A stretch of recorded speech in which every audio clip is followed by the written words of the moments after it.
Two seals and a walrus. Hey guys, welcome to Two Seals and a Walrus. I'm your host, Helané Wahbeh, and with me always are my two co-hosts, Ben Johnson, United States Navy sniper and medic, and Doug Moulton, who is a United States Navy sniper as well. And today we have an amazing guest who is on topic for all the stuff that we're interested in. Her name is Dr. Helané Wahbeh, and she is the director of research at the IONS Institute. Is that correct? And IONS stands for Institute of Noetic Sciences. How is that for a quick interview? Should I say anything more? That's great. You know, as we get into it, I can share with you a little bit about my background and how I actually ended up being director of research at IONS. Yeah, so tell us about what is IONS first. I mean, why does IONS exist? Give us the backstory. Where did it start? Because a lot of people are going to be interested in this episode without knowing that they would have been interested in this episode until they landed here, and here we are. What is IONS all about? Because I'm so stoked about this episode today. I'm so excited. Tell us. So the Institute of Noetic Sciences was founded by Edgar Mitchell. And Edgar Mitchell is an astronaut. He was actually an Apollo 14 astronaut. And he had the privilege of going to the moon and was the sixth person to actually walk on the moon. So he's an engineer by training, and he was up on the moon. They did the job that they needed to do, and on his return flight back to Earth, he was in the capsule, and the capsule was spinning around, and he had this view of Earth, sun, stars rotating, and had this incredible transcendent experience where he felt that he was one with everything around him, that he was the universe was him, what spiritual traditions might call samadhi experience. So this blew him out of the water. He'd never had any experience like this before. He's, a very rationally minded engineer, and came back to Earth and was like, I need to know what that was. I need to figure that out. I want to study it. What is this deep interconnection that I experienced? So in 1973, he started the Institute of Noetic Sciences. And so for almost 50 years, IONS, which is our acronym, has been studying interconnectedness in various ways. And the way that we do it now is twofold. We focus on the science of interconnectedness and also the direct experience. We call it this noetic handshake, where the two blend together, because science can give you the context information about what you're experiencing, and often you might have a direct experience and not know what's going on, and then the science can also open you up to perhaps have a direct experience where you may not have been open to it before. Right. So we're talking about consciousness and consciousness expansion and experiences within the confines of our existence, our personal existence, right? That's right. Yeah. That's right.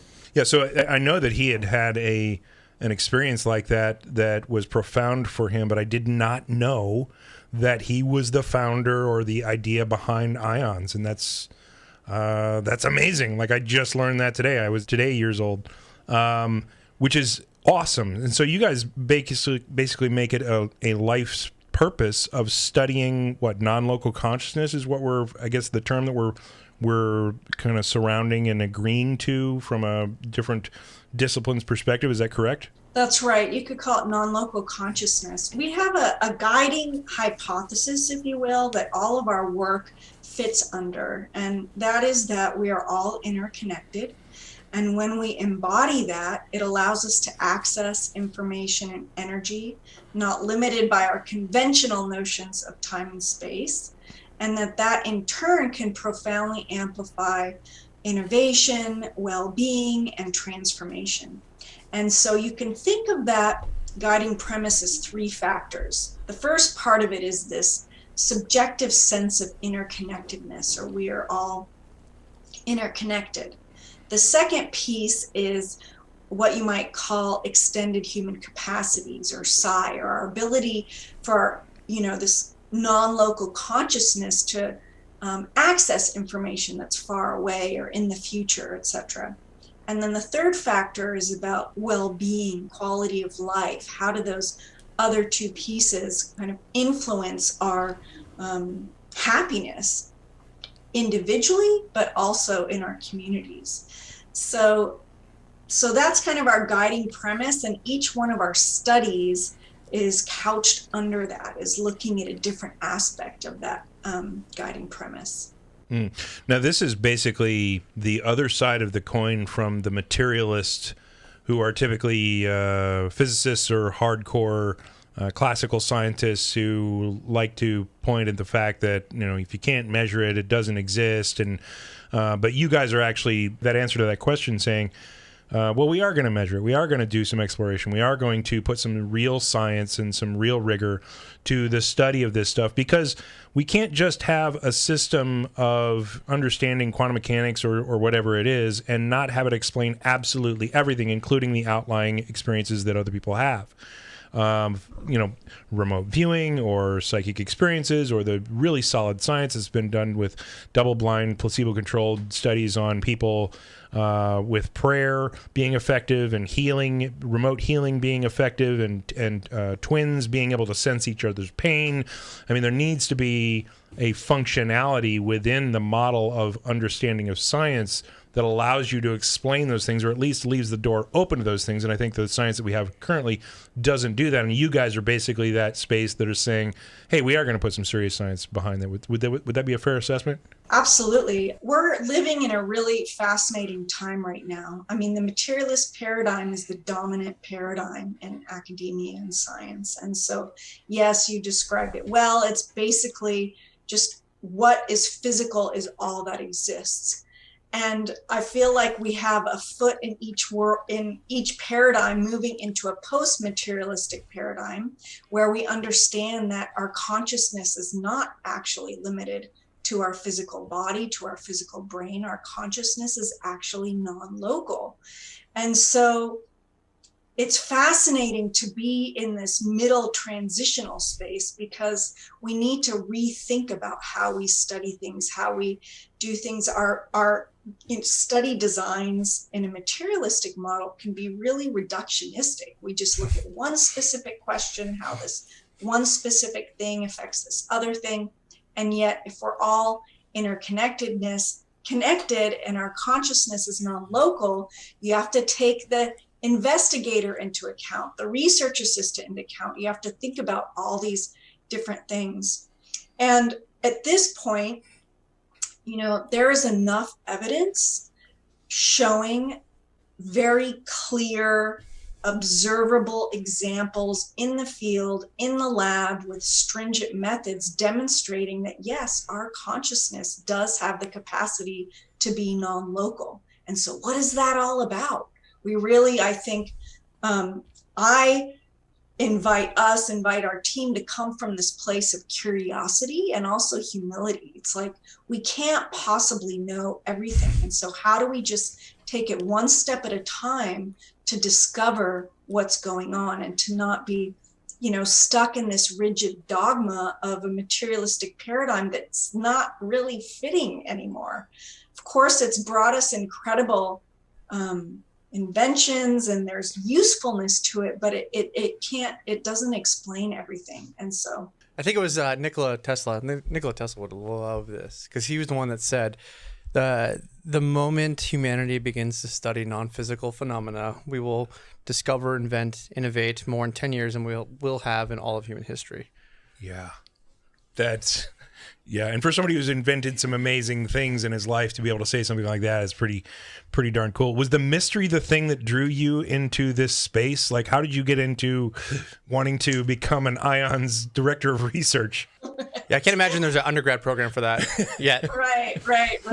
I call this my dream job. I'm so incredibly happy to be doing what I'm doing. I'm actually clinically trained as a naturopathic physician. So I was always fascinated by the human body and how our mind, emotions could influence our health. So I went to naturopathic medical school. I graduated. I had a private practice that focused on mind-body medicine.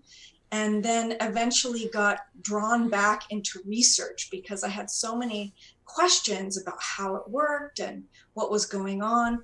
I used meditation a lot myself personally. I had a personal practice and also supported my patients with that, and ended up getting into meditation research. I was in Portland, Oregon at the time where I graduated from naturopathic medical school, and there was a postdoctoral fellowship that I did at my university, the ND school, and did a number of studies there, and then ended up at Oregon Health and Science University studying mindfulness meditation. And I received a grant from the National Institute of Health to actually work with combat veterans with post-traumatic stress disorder. So I appreciate your service. Thank you so much. We appreciate your service.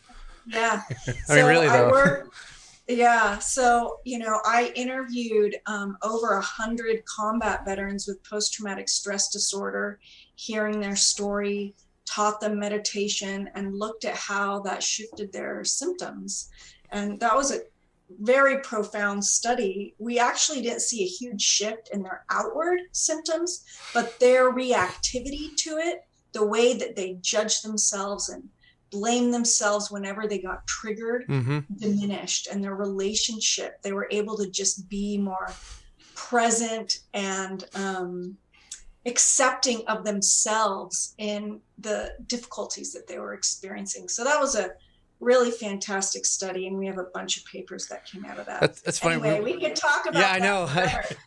I'm trying to set up parameters in my head that I don't go too far down that rabbit hole, because I was literally just sharing my stuff about this, and the thing that switched my perspective was that I had to start, and I was telling this earlier, is I realized it was on me to stop ignoring my assumptions and to start questioning how I was perceiving things.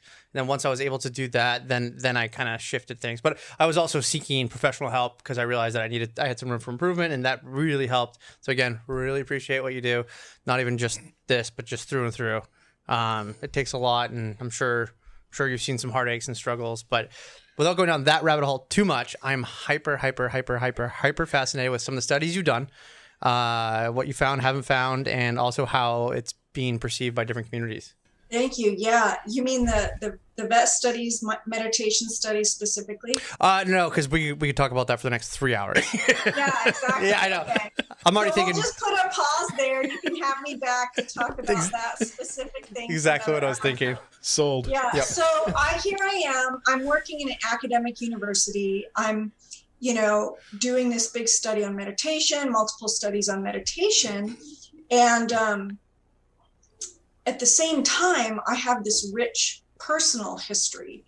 My family, I went to a first seance, if you will, at my grandparents' house when I was 10 years old.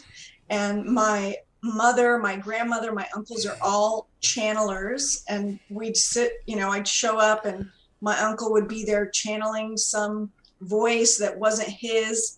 And I had this sort of spiritual background that was always there, esoteric, psychic, whatever you want to call it. And so that was all in the closet while I was at OHSU. I couldn't, bring that to the table in our lab meetings because I also have the capacity to do that. I'd be sitting there with the combat veterans and I would see things and I would, get downloads about what was going on with them. And, this being would show up and say, he killed me, please tell him to forgive himself. And I couldn't go there in that space. Yeah. And there were deeply spiritual, emotional pieces that were going on that I just couldn't go there. I'm in this conservative academic university. So through a friend of mine, he said, there's this meditation meeting with meditation researchers happening at IONS. You really need to go to that. And I said, sure, okay, I'm open to that. And I ended up getting invited to go to this focus group.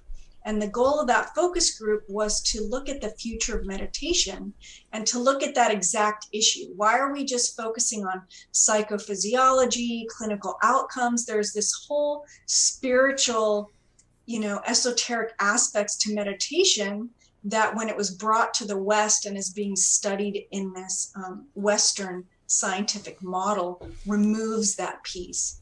And I get that that was really important to have the West kind of accept it and get more into meditation and mindfulness, but it's a huge missing piece. So we had this fantastic focus group. We did a survey. We had a paper, seminal paper that came out around that. And as I was there, I'm like, this is incredible. IONS has the courage to ask these questions that no one's willing to ask. And what can I do to be here? So, things unfolded, and I was able to eventually join the team as a consultant, and then as a scientist on the science team, and then eventually as director of research. Wow. So, little twisted story, but I'm just ecstatically happy to be doing what I'm doing and leading our incredible multidisciplinary team, and happy to be sharing with you about what we do today. Now, the science connected with all of this stuff is, again, connected with non-local consciousness, a study of non-local consciousness. The basic theory behind all of this stuff is that science is missing a piece of the puzzle on specifically quantum mechanics and how we think maybe wave functions are collapsed via consciousness, which has been proven in a lot of quantum mechanics experiments, and some of the work that you guys have done, in fact, have been able to move quantum systems from a remote location with consciousness itself, like meditation or conscious focus on a quantum system that's doing an experiment, and you're able to move those things. And of course, this is a little bit connected with another guest that we had, Roger Nelson from the Pair Project at Princeton, who basically set out the underlying process for meditation groups or people to try to adjust random number generators. And they were able to find a result of people physically adjusting a physical system, a random number generator, which was a quantum component, and they're able to adjust it remotely by focusing on it from somewhere else. And so you guys are basically studying that type of science of where consciousness has been left on the editing room floor from a lot of physicist perspectives, but you guys are like, no, consciousness is actually a fundamental portion of quantum mechanics, and it plays into our physical reality, and it plays into what we experience in our minds and our heads and things like that, and we want to study that, and that's what you guys are focusing your entire existence around. Is that correct? That's right, and we do that in multiple ways.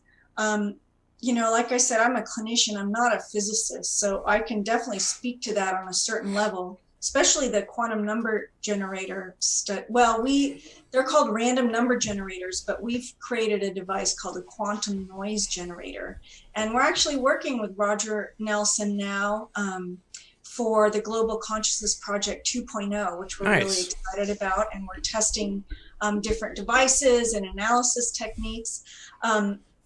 A little more info about that, because it's quite fascinating. Basically, these let's call them random number generators, put out random data. And there's really no reason for it not to be random. And there have been a number of studies done in the lab where people direct their intention to these devices and showing significant effects. The effects are small, but they are statistically significant away from chance. And so that's been shown in the lab over and over again. It's also been shown in the field. So we did a number of studies at Burning Man. When the man was being burned and the temple was being burned, we saw shifts in the random number generators. Roger Nelson has also done a number of different studies in the field where the random number generators were taken to a specific event where there were going to be a large number of people with focused attention. Now, what's interesting is there is a shift from these lab studies, because in those studies, people knew that what they were doing. They were consciously directing their intention to these devices. So what's fascinating about the shift to the field, and then now the Global Consciousness Project, is that these devices are just constantly collecting this data. And people don't know that that's happening, right? We're just going about living our life. Some, global peace day happens, or some terrorist event happens. There's all these events that happen, and then we look at the data to see what has shifted. So Roger, the initial study was data collected, I think almost 20 years worth of data, looking at 500 specific events to see what the data looked like on these big events, and saw a significant shift from randomness. The coolest thing about this study, I think, in regards to non-local consciousness, is that if this was a force or a materialistic type of energy, we would see a difference in that data from the different devices. So let's take 9/11, for example. We would see the biggest change in the quantum number generators in New York, right? And then that change would be significantly less as we moved away from New York. But that's not the case. It's actually the same at all the devices. So that removes this sort of distance piece or space piece from the non-local consciousness. The other fascinating thing is that those 500 events include positive and negative events, or how we would perceive them as positive and negative. Like I mentioned, terrorist attacks or, global meditations. And there was no difference between positive and negative. What was more indicative was the strength of the emotion. So you think about this in terms of our day-to-day lives, that, okay, if you're, projecting intense anger versus intense joy, those would potentially still affect these quantum number generators. So anyway, I think that's an incredibly fascinating piece. Is there a counter? So I've tried to keep up to speed on these. I think the first time I saw the Global Consciousness Project was on Through the Wormhole with Morgan Freeman years ago, and I've been obsessed with it since. Is there a counter argument people present on the findings, like why there might be one or two standard deviations in the data? There are a couple. Well, there's more than one. So, for example, any good ones? It's temperature, something affected the device, so there's arguments on that level. There's also arguments on a analysis level, that the way the analysis done is like data cherry picking, if you will. There's also another interesting theory that it's an experimenter effect, that Roger, such a powerful person with his psychic ability, if you will, that he selected the data in a particular way unconsciously that gave him the result that he wanted. And there's all this work in the parapsychology about experimenter effects. So doesn't that kind of totally defeats it? That kind of proves the point, though, that non-local consciousness can affect stuff, right? I totally agree, because people say, "Oh, it's just an experimenter effect." It's like, well, that's still pretty incredible, right? Well, thank you for proving my point. Right. The placebo doesn't work because it's not the real drug. Like, it does work. It doesn't mean two things don't work. The placebo effect worked. It made you not feel pain. That's why you're saying it was the placebo effect. It works great.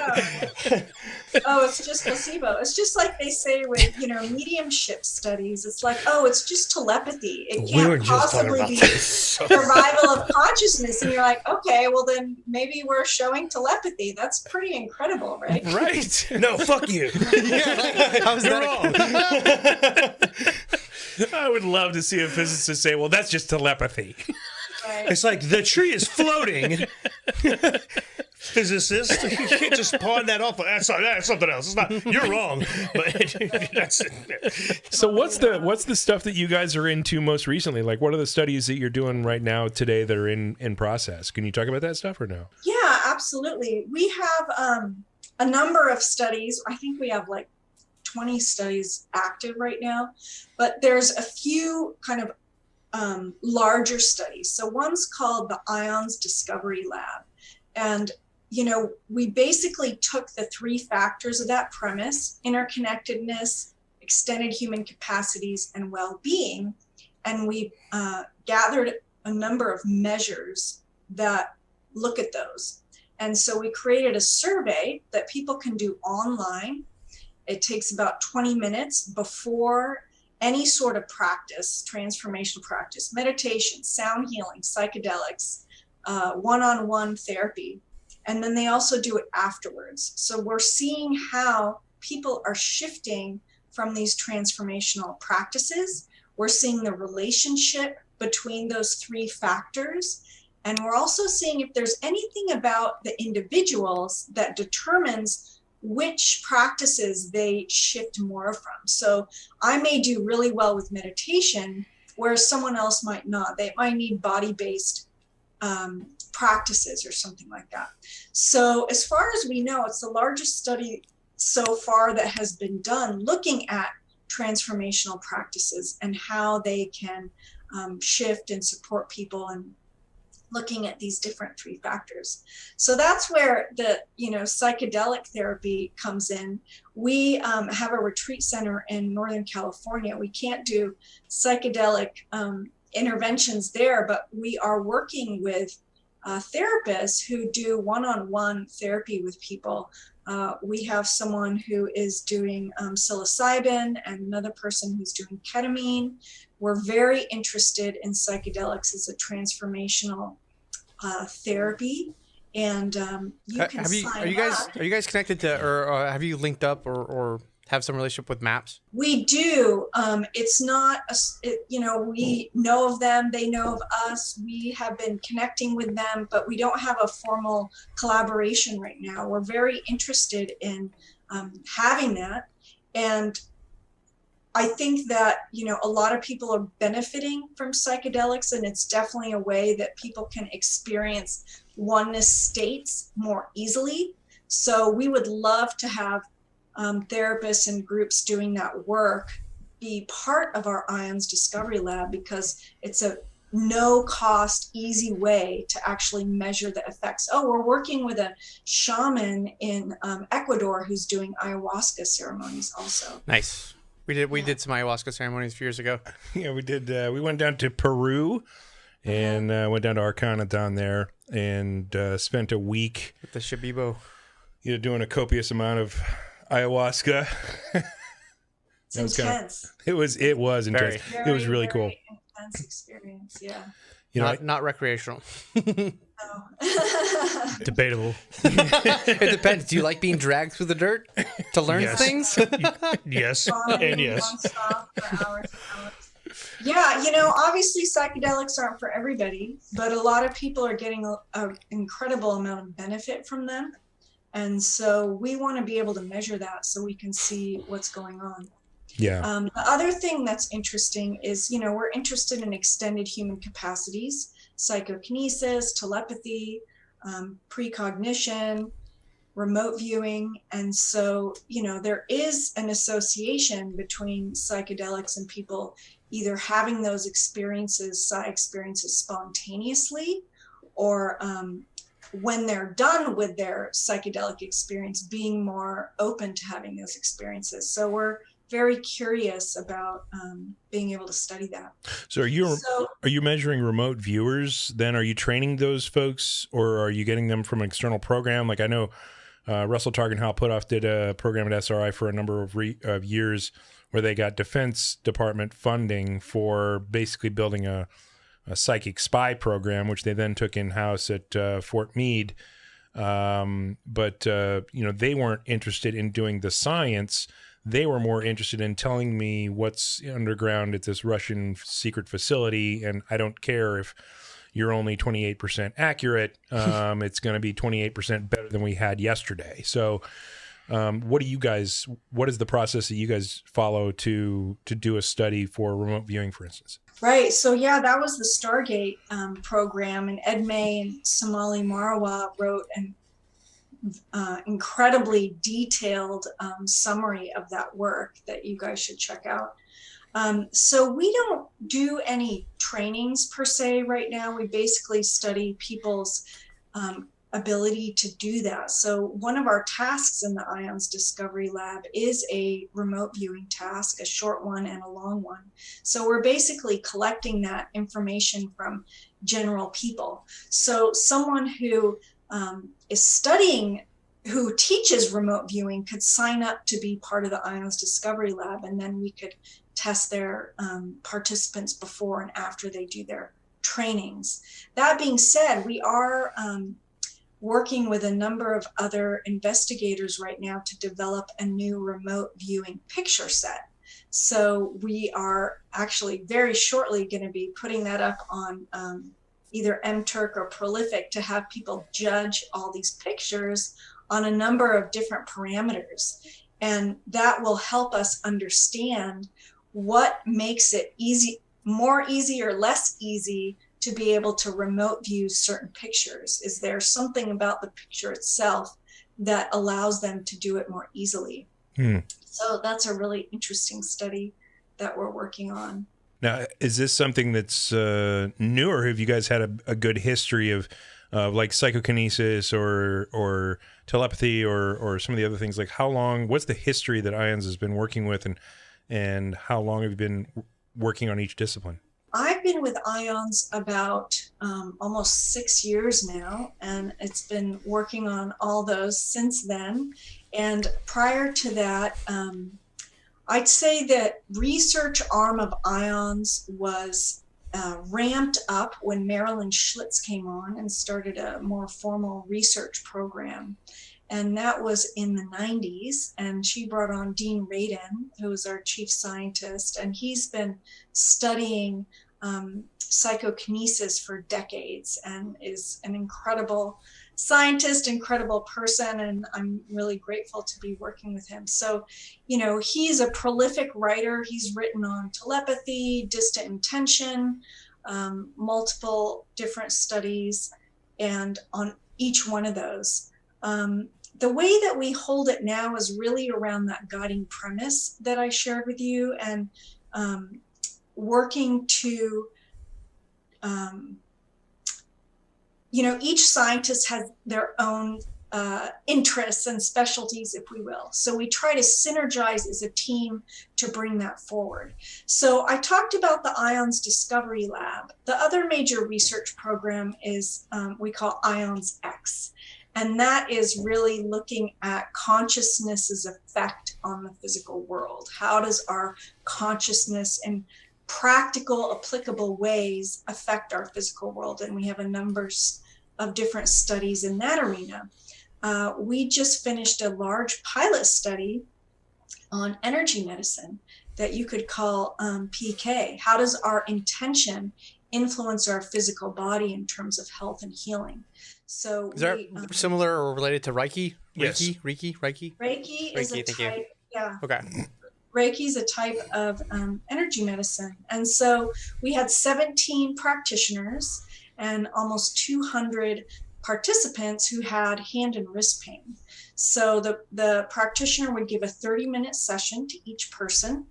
And we looked at many different outcomes before and after, the first of which was pain. Okay, so first, does the pain actually go down? And we saw that it did. The pain definitely went down, and it was stayed down 3 weeks after the one session. We also looked at nerve conduction. We collected EKG from the participant and the practitioner together. We had QNG in the room, so the quantum noise generator, and we also looked at water. And so that result was quite fascinating. We saw shifts in the QNG during the session compared to QNG data at control times, which was 8 hours later. We saw changes in the EKG reflecting parasympathetic activation, so that's the rest and relax. And we also saw some synchrony between the practitioner's heart waves and the participants' heart waves. One of the most fascinating results of that study was the water. So we had vials that the participant had on their body, and that the practitioner had on their body. And we took those vials and we looked at something called evanescence, which is it's like the angle and the length of the bond between the hydrogen and the oxygen in the water. And we saw significant changes in the practitioner's vial. So we're moving forward with this line of research because we're, as our bodies are mostly water. So this kind of gives us a sense of perhaps a mechanism for how this might be working. So this shouldn't surprise me, but we were literally just talking about a study that just came out where they proved in a lab that protons function as a black hole and that they interact with quantum fields, and specifically hydrogen, because it's a bond that holds different proteins together in our DNA. And they found that can be in two places at once, which is the catalyst for a DNA mutation. Like literally, right before we talked to you, we were just talking about this. It's like blowing my mind right now. Yeah. I hope you have 4 more hours to talk, because the amount of questions I have. Yeah. Yeah. I got a list of things. Yeah. No, we only got about an hour left, but we'll have you back. We We've have already to decided. have you back. Oh my God. This is part 1 of many. I do have one question. Sorry. Go ahead. With that study, do you also look at objective perspectives? Like, are you considering, at least some studies I read where, you have all this very hard physical kind of measurements, but then you contrast it with, some of these folks totally didn't even buy into this. They thought their intent was that it wasn't going to work. Do you look at that at all, or? We do. So that's called expectancy and credibility. So what we ask people before they did anything, like how credible do you think energy medicine is, and how much do you think it's actually going to help you? And one of the limitations of this study is it wasn't controlled, which we had planned because it was a pilot study. So people would say, it was just placebo or expectancy that they got better. And what was fascinating is that when we used the expectancy it's called a covariate, to see if it influenced the pain results, it didn't play into effect. So that's amazing. Belief or expectancy about it didn't influence how much their pain improved or didn't improve. How can someone poke a hole in this at that point? Yeah. Well, I mean, if you're right, going back to the phenomenon that science progresses one funeral at a time, you have these scientists that are connected to their predetermined position, right? They're looking for their own confirmation bias, and anything that challenges their supposition, then they have to attack the science, etc.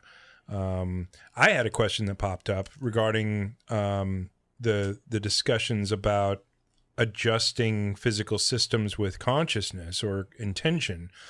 We know, there's more and more science every day that shows that we can affect physical systems with consciousness. And one of the things that I want to bring up in the near future is the science that I guess Dean was connected with in trying to affect quantum mechanics experiments with, I guess, meditators or focused intention from a group of people, and they got a result. So let's put a question there in about 5 minutes. But the question I have now is regarding the fact that we have more and more science that is proving that we can push physical matter with consciousness, or at least physical systems with consciousness. We can adjust them to a statistical degree. Have you guys seen people who can push coffee mugs across the table with their mind, or pens, or larger things besides quantum systems? Great question. So we have this term psychokinesis, right? Which means, influencing matter with your mind, if you will. And then you have 2 categories of that. You have micro PK and you have macro PK. So what we talk about with the quantum noise generators or random number generators is micro PK, because you can't visually see anything happening with the RNG or the QNG. You have to use statistics and it shows up in the data, right? So you're asking about macro PK, things that you can actually see with your eyes, right? So there are a number of people who train people to do macro PK. One of the practitioners that we brought for this energy medicine study was one of those teachers. And, he feels that he can teach anyone to do macro PK if they believe that they can, and has a system. Is he available? His name's Sean McNamara. He's a really fantastic guy. He has a pin that's in a cork. And then on top of that is a foil, like a little piece of foil paper. And then the whole thing is covered with glass, so that there can be no air movement while you're doing this. And he does like a relaxation technique, a breathing technique, and then directing your intention to this foil for it to move.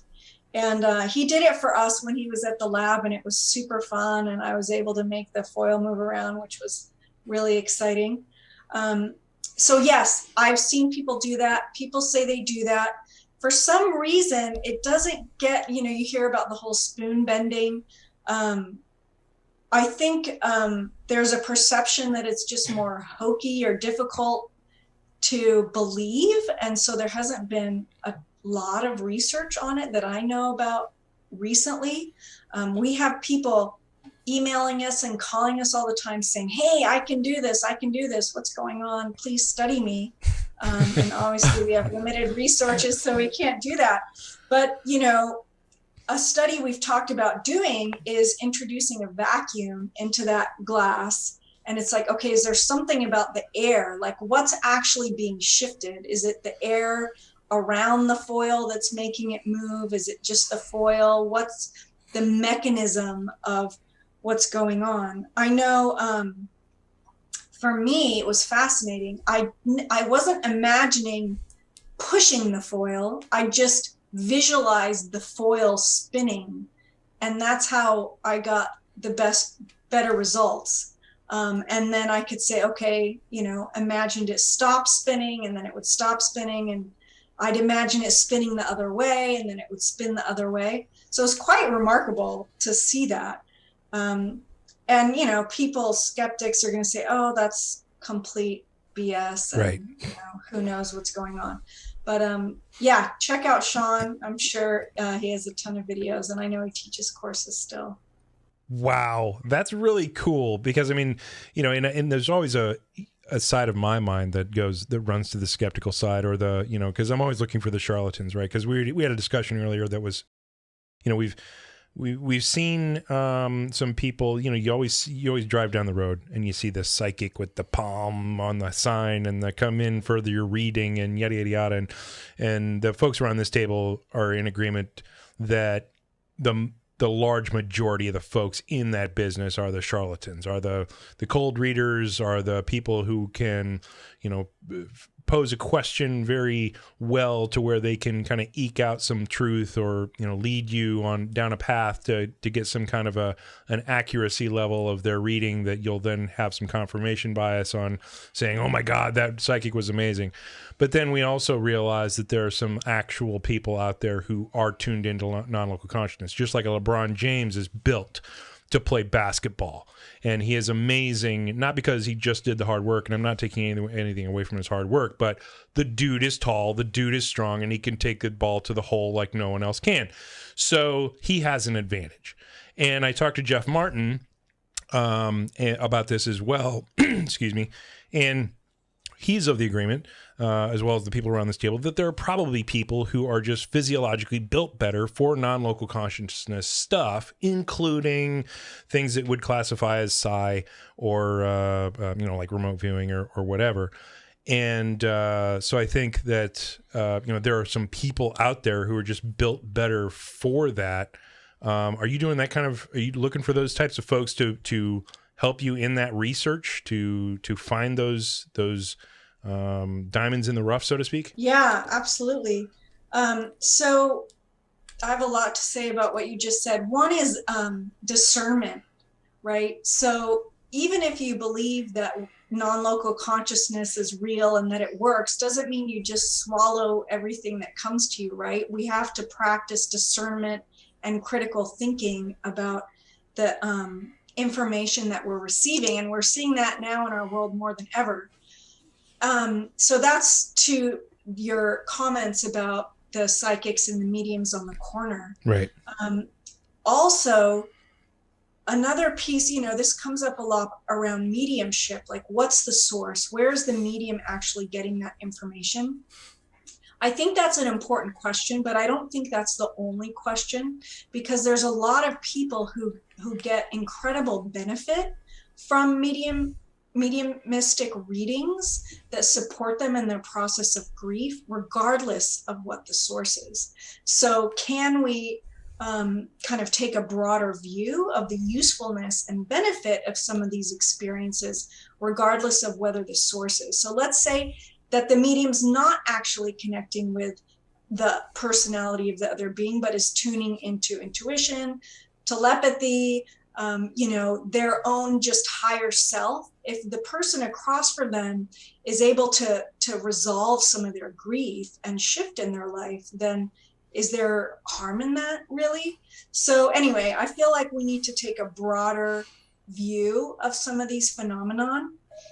In terms of who can do this, so at IONS, we are proposing that all humans have the capacity to access information and energy from beyond time and space. Our conventional notions, if you will, but that the way that people do that is unique to them. We call that the noetic signature. So, you talk to anybody and you say, have you had an intuitive hit or a gut hunch? And, pretty much everyone would say, yeah, I've experienced that, where I, said, go this way, and that was the right way to go. Everyone's had that experience. And it's on a spectrum, because on the other side, you might have things like trance channeling that I grew up with, which is, I don't want to call it extreme, but it's a bit extreme. It's more rare. And then you have everything in between: precognitive dreams, remote viewing, telepathy, etc. And so people have various experiences. And we are working on a large project right now called the Noetic Signature Inventory, where we just created a questionnaire that is asking people how they actually experience this in their own lives. Do they feel it more in their body? Do they see things? Do they hear things? How does this noetic access, if you will, show up for them? So we're really excited about that project. You also talked about genetics. There's been anecdotal evidence for, I don't know how long as we had recorded history, that these type of abilities run in families. And so we have this whole research project that we call PsyGenes that's getting at the genetics of psychic ability. And we just finished a pilot study with 10 psychics. I think it ended up being actually 13 psychics and 10 controls. And we found a difference in their DNA in the non-coding regions of chromosome 7.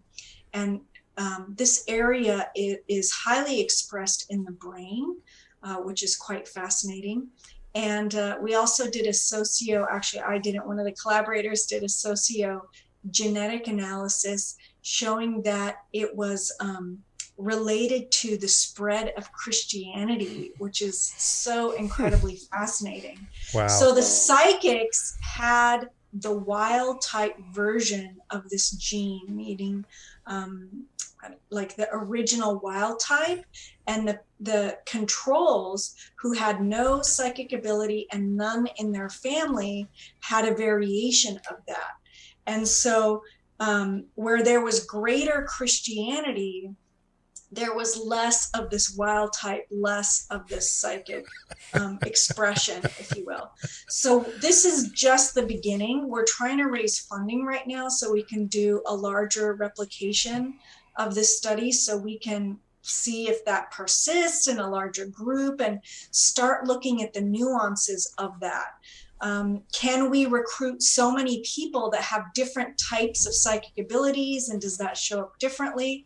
I'm really, really excited about this project, and we're hoping to get some more funding so we can explore it in more detail. Wow. Also to mention, there was another formal study that did interviews with people in who had second sight in Scotland and other countries, and they did a pedigree analysis and found that yes, it did run in families, and it was in an autosomal dominant pattern. So that's another study supporting that. Yeah. So back to your original question, just to sum up, I feel that everyone has the capacity on some level, and that each person expresses that in their own unique way. And my hypothesis is that genetics has something to do with how we actually express it and how it shows up in our lives, how we're, what types we're good at or experience more often. Now, I have a side question that popped up in my head because of the experience that we have sitting around this table.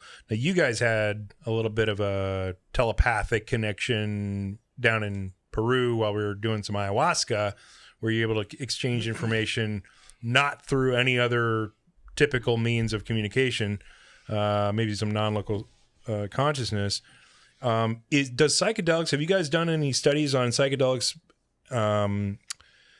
playing into the ability for people to reach into this space and affect physical or non-physical physics, so to speak? Because I know Ben is chomping at the bit to get into that conversation because he's seen a lot of cool stuff and a lot of transformations in the folks that they've been helping down in Atlanta with the compassionate use, or I can't remember what it is, but basically they're doing sessions with people who need assistance, and the transformations that they're coming out of the program that those guys have put together is amazing. Are you guys seeing any of the psychedelics as an additive or as maybe an agonist to these types of results?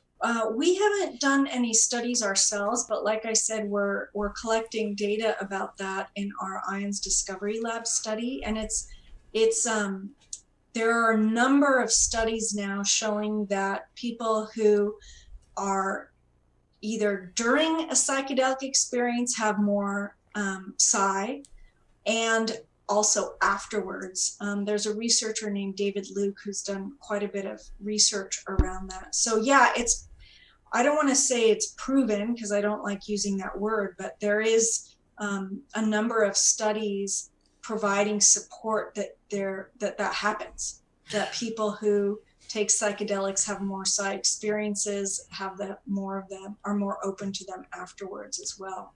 Now, Ben, you've worked with some veterans who've needed some assistance, and you've also actually worked with some law enforcement guys who've found themselves in difficult situations, stuff like that. What have like anecdotally, what are the That's all I got. Yeah, right. Yeah, because I don't have any credentials. You sure don't. Yeah. So, it's interesting. I dig that response about the information about the psychedelics being an implicator, because, like you said, there's a tremendous amount of research that's been done over generations of people curious about the same topic, to the degree of like even things like where people studied shamanism or indigenous spiritual and physical medicinal practice throughout cultures across distance and time that were displaced enough that they should not have had any sort of contact with each other. Mm-hmm. And it's pretty much templated where it's a genetic passing of information or capability down to whatever line it takes in that like haplogroup or whatever. And then there's indicators as the adolescent with the genetic capability starts to have physiological expressions of it, start to experience dreams or visions or sensations that are inexplicable that they are noticing in their social environment. It's wildly different than the norm. Mm-hmm. And then at that point, whatever culture it is seems to already have predetermined or set up some kind of a mentorship or like student apprentice relationship in their arena, and they have a mentor ready to go, like ready to start identifying and acknowledging, embracing, and then educating on like a deeper understanding of it, cultivating that skill set, honing it, and putting it into practice. So psychedelics are a weird thing because there's so little information about the impact on a human physiology and psychology, Right. whether they're healthy or not. There's just so little done, period.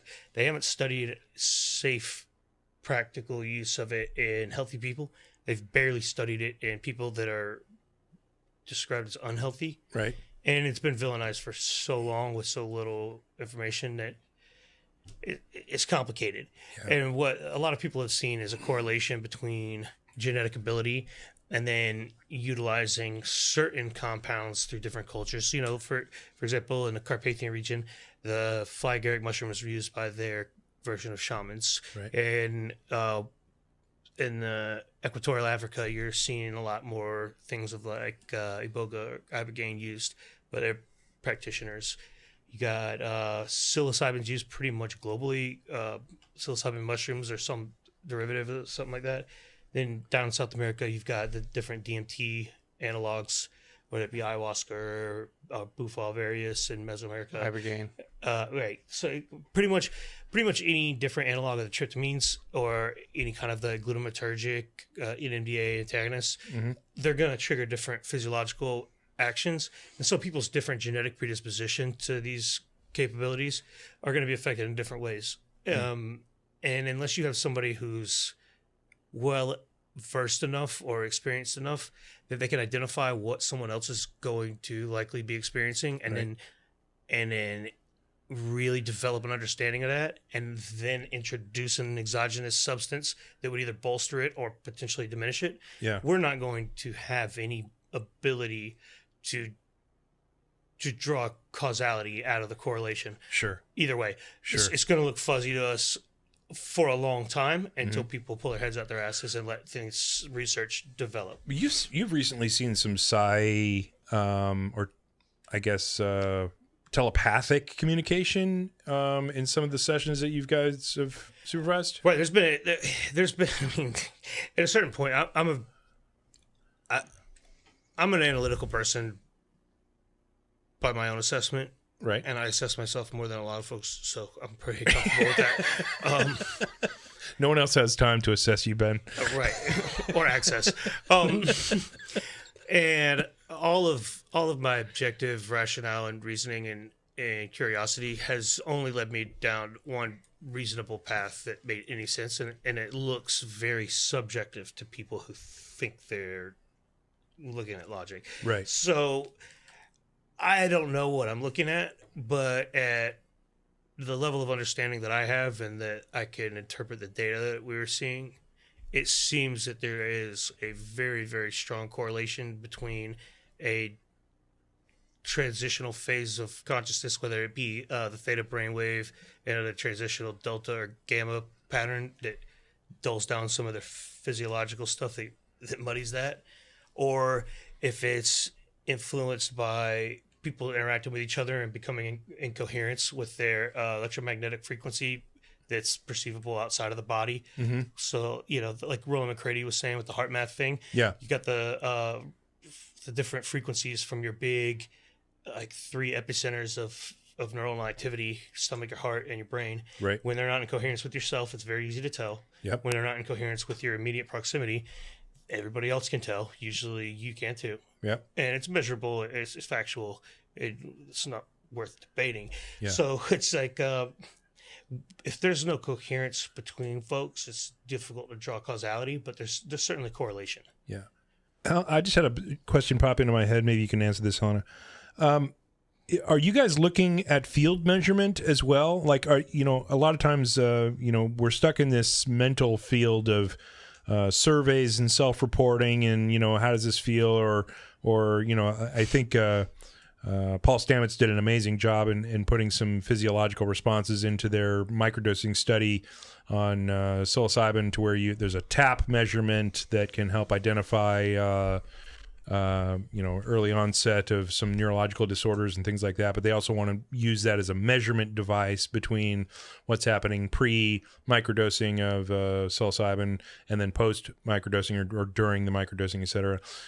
You guys are in that same space of having to rely upon self-measurement or self-reporting on a lot of this stuff. Has any research gone into putting sensors around individuals to try to pick up non-local consciousness fluctuations? Because, I mean, if we're talking about having a hard wiring into the gray matter, one of the big theories that pops up into a lot of people's imaginations is the work that what's his face? Oh God, I'm losing his name now. Stuart Hameroff and Roger Penrose did in theorizing that our microtubules in our neurons are the reason that we are able to interact with non-local consciousness, because the microtubules were proven in 2014 to be interactive with quantum vibrations in the gamma spectrum in a warm and wet environment. And so it's proven that our microtubules do interact with some type of quantum fluctuation. Are you guys trying to put together some type of discipline or measurement modality that can maybe pick up on this stuff, or is it? Are you talking about like fluctuations in the electromagnetic field? Yeah, fluctuations in fields around the individual that you're measuring. So, great question. We're looking at this in a couple ways. One is, you mentioned the brain, etc. So you can look at physiological correlates, right? So what's happening in the body when we experience this? So we on our team, we have Arnaud Delorme, who created EEG Lab, which is, the most used open source EEG software in the world. And we're so happy to have him on our team. And we are trying to test out different EEG measures that would be sensitive to shifts in consciousness and sensitive to these consciousness changes. So that's one piece. We're also looking at the connection between EEG and EKG. So this brain-heart, you mentioned brain-heart connection. Can we see if there's coherence or some sort of alignment that happens between the brain and the heart when people are in these, more aware, more conscious, transcendent states? So those are in terms of physiological correlates that we're looking at. We also are working on something we're calling, at this point, we need a better name, the QNG biosensor. So it basically is taking the QNGs that we create that, we use for GCP and lab studies and create a sensor for it that would be used locally along the body or during energy medicine studies. So it's basically a grid of many of these.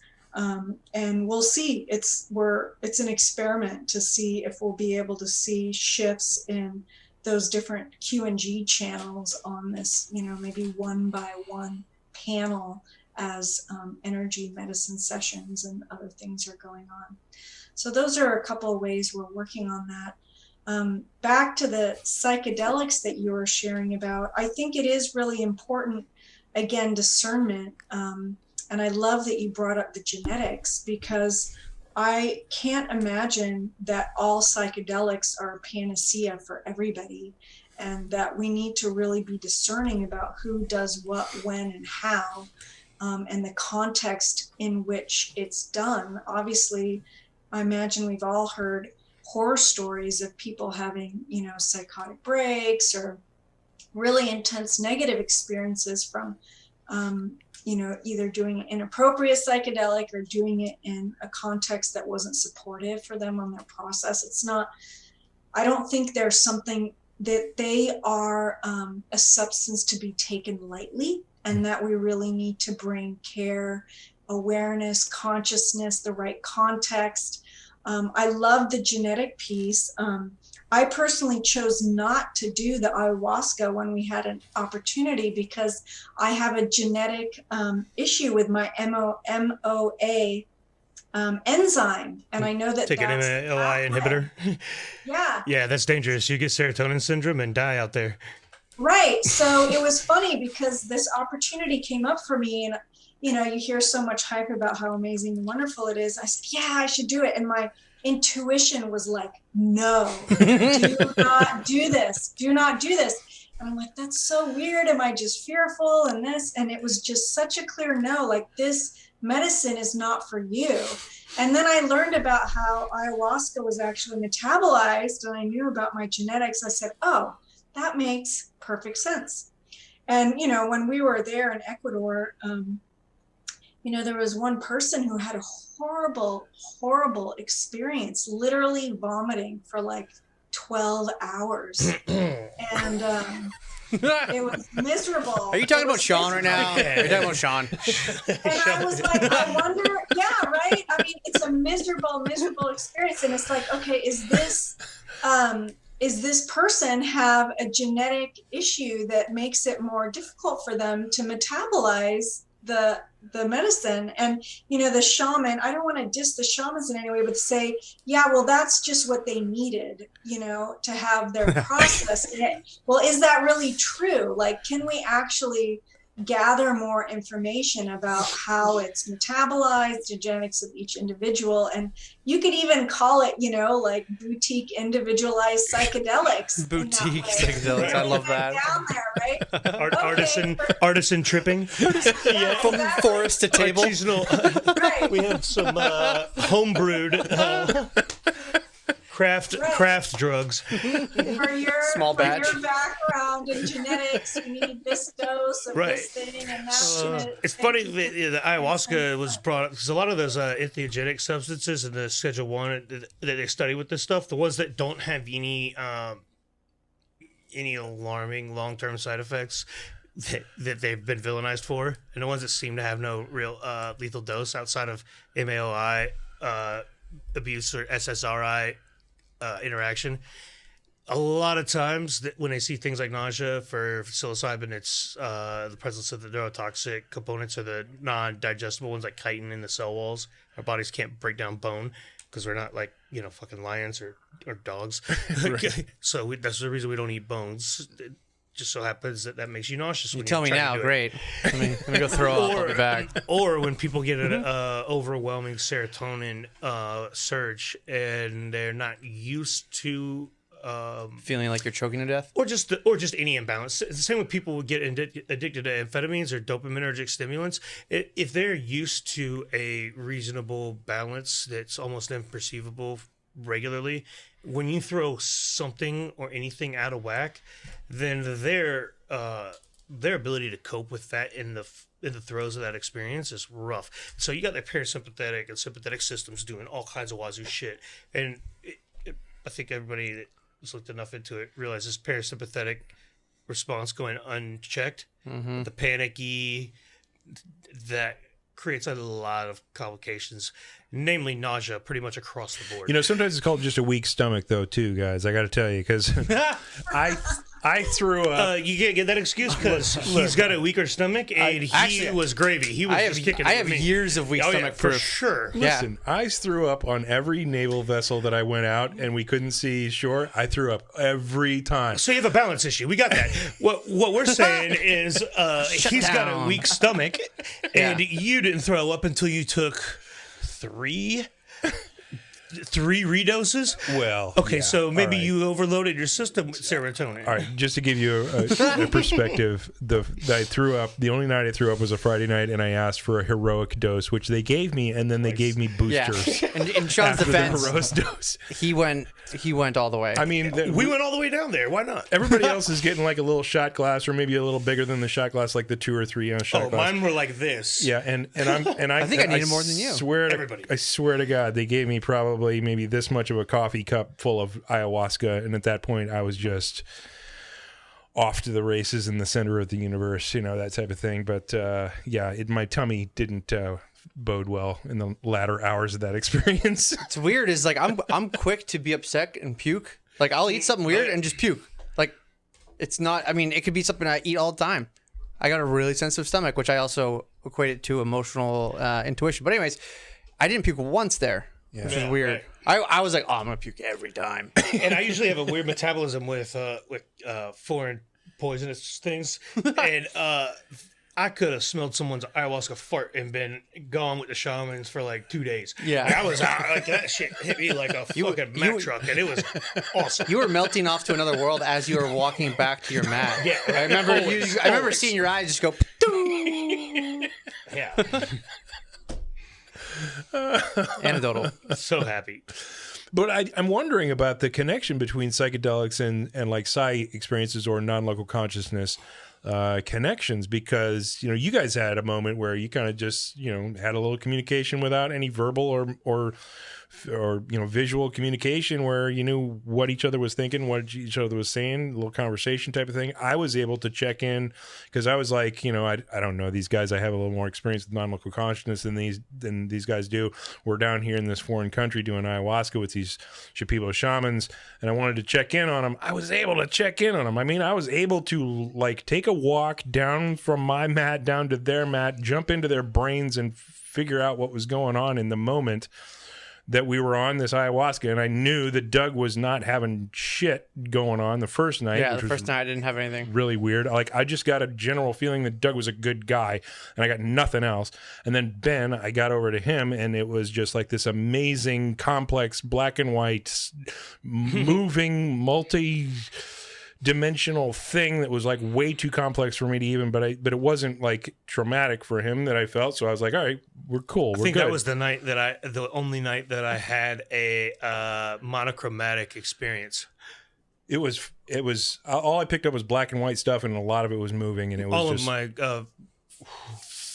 crazy. I hate saying this, but all of my visuals that night were monochromatic. It was all black and white, like a TV. Yeah, that was a strange experience for me, since that hasn't been the case for most of my psychedelic experience. What was interesting for us, and maybe you can speak about this a little more, like going into the ceremonies, they kind of prime you in a way, because like it's the way I frame it or interpret it is, it's hard to walk through a door if you don't understand that there's a door you should be looking for. Right.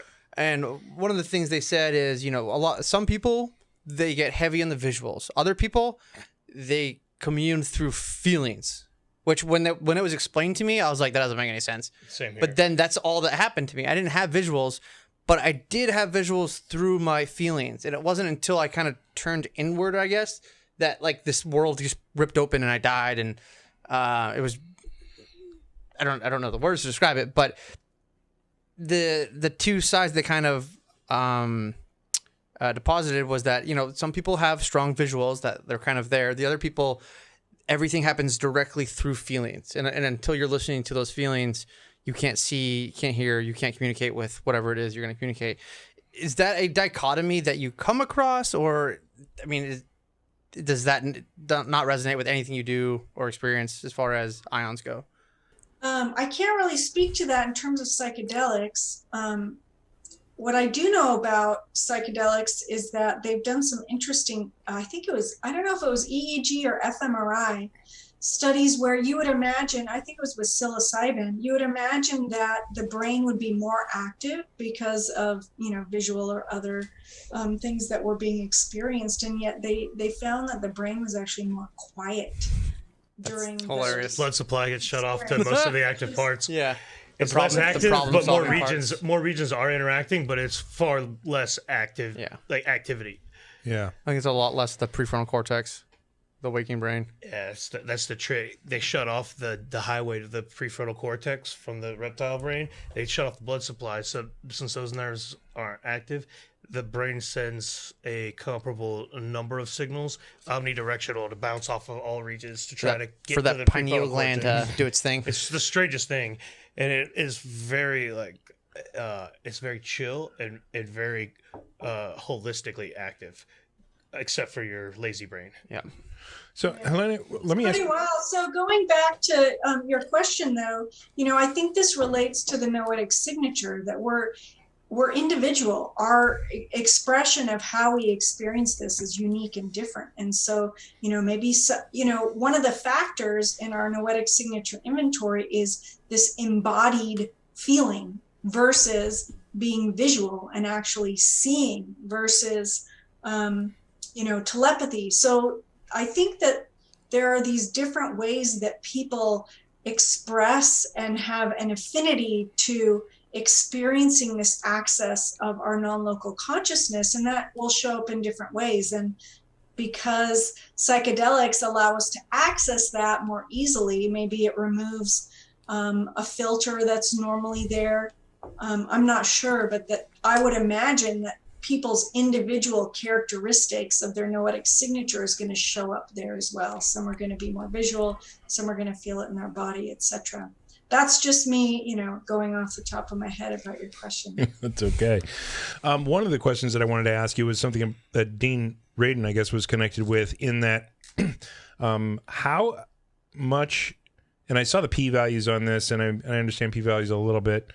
How effective was it to have meditators or people focusing on a quantum system that, I don't know if it was a double slit, I believe it was double slit experiment that they were trying to affect.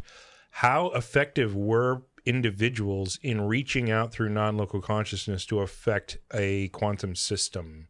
And how was that set up? Who thought of that? Because the backstory on this question is that, I came up with an idea a couple of years ago. I was like, man, wouldn't it be amazing if we were to find some of the awesome remote viewers who are proven effective, and then have them go in and look at a quantum eraser experiment and see whether it's a interference pattern or it's a double slit pattern before the computer decides whether to erase the data or not. And then will that affect the result when the data gets erased? Will somebody remote viewing the experiment come up with the double slit pattern versus the interference pattern? But then Doug came up with that same idea independently a couple months ago. He was like, man, wouldn't it be cool if? And then I see your interview with Rick and do a little bit of reading on what's going on at IONS lately, and I see that experiment has been done. And so, I know you're not a physicist, so let's put that caveat out there. But can you speak to that, those results? Because these were confirmed with other independent agencies, right? That's a great question. It's a complex question. I'm going to try to make it essential and speak to it from my perspective as a researcher, but not a physicist. So in physics, we have the double slit that you're talking about, right? So there's two slits, there's, light going through them. And if it is not observed, it's a wave pattern, and if it is, then we see the two lines, right? Yep. So my understanding is that Ibsen and Jeffers did the first experiments around intention being the observation in 1998, and that was done at Yale and Princeton. And I believe that there was a small effect in those studies. And then Dean Radin did a number of studies. It's like, I think 14, 15 studies looking at this double slit effect with different types of equipment, different nuances. Some of those were exploratory, some of those were planned. Overall, the majority of those studies did find a significant effect where if your intention is focused on the slits, acting as an observation, that we saw an observation result.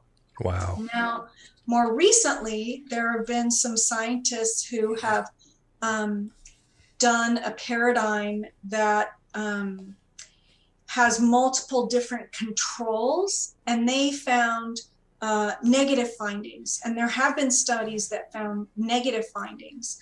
And so there's a bit of controversy about this whole paradigm. So if you ask me, has this been definitively proven, which I really don't like that word. Right. I would say no, it hasn't. And there is overwhelming evidence that something is going on. I don't think it's been shown that there's no effect, but there are enough exploratory studies, planned studies, interesting studies looking at this in different ways, showing that our consciousness is likely doing something, but we need to keep looking at it. So we just published a couple papers on this recently. There was one paper that came out that was very negative and very critical, like overwhelmingly so. It was quite an interesting experience of academia and just like the crazy fights that can go on in academia. And then we just published a paper addressing that and looking at that data in a different way. And then with a different paradigm, we just published another paper on a different set of studies where a laser beam was going through this vacuumed sphere, if you will, and people had to direct their intention to this laser beam. And what we invited them to do was to like put their intention like a wall, so it would block the laser from going through. And we hypothesized that there would be, at the sensor side, there would be less light. So people would direct their intention there and there would be less light on the end. And we found the opposite. We're like, okay, this is fascinating. So we aren't quite sure what to do with those results, but directing the intention actually increased the light coming through. So overall, I think that these series of studies definitely give us enough evidence to keep going along this line of research and doing more studies, and that there's something there and we need to discover what it is and how it works and what are the different nuances that make it work and not work.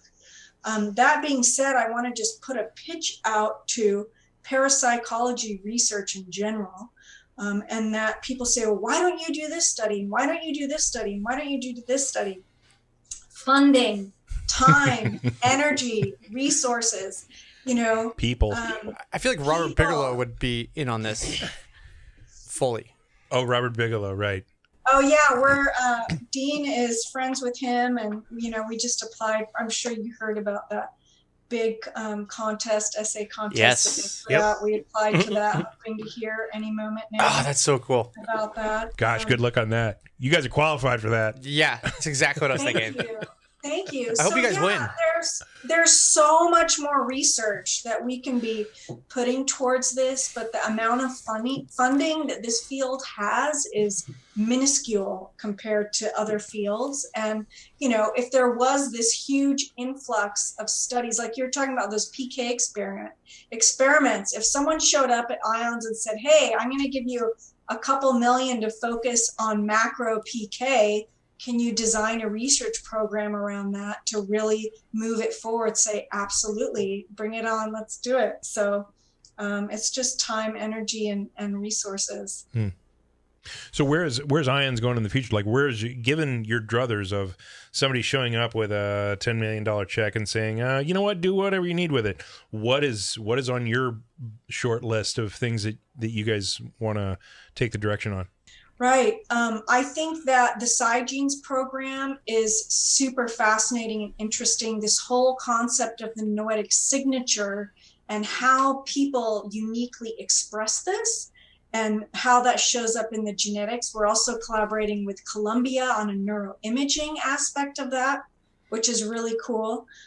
We also feel that, I talked about the handshake in the beginning, the handshake of science and direct experience. When we show people this in a practical application, I feel like that's going to be a major paradigm shifter more than the statistical applications. When people see the real world value, like the energy medicine, the, shifting of the market. I'm sure you've heard of the Russell Targ silver futures experiment where they made $100,000 or whatever. Yeah. And you can show people that this actually does something that they can find useful or applicable in their daily lives, then they're like, oh, okay, well, I don't really care how it works if this can help me, right? Be a better person, make decisions, and make a lot of money, then people are interested in that. I agree wholeheartedly. That's been a foundation for my approach. I'm like, no, I'm not it. So where can we find more information, or where the people listening find more information about what's going on with you guys? And if they want to get involved, is there a path for that? And do you need study participants? And give us the lowdown on that. Give people their next step. Absolutely. So if you can go to www.noetic, noetic.org, you will find everything you want to learn about our research projects, all of our publications. There's a participant and research page where you can join.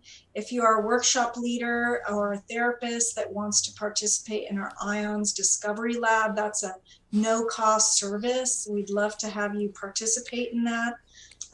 We have a number of current studies on the noetic signature and other studies.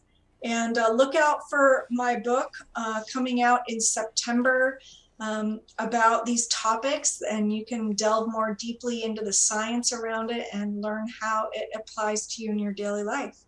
And what's the do you guys have a working title or a finished title? It is The Science of Channeling, How to Trust Your Intuition and Connect to the Force that connects us all. Wow. The Force Awakens. That's Exactly. freaking cool. I love it. Fuck yeah.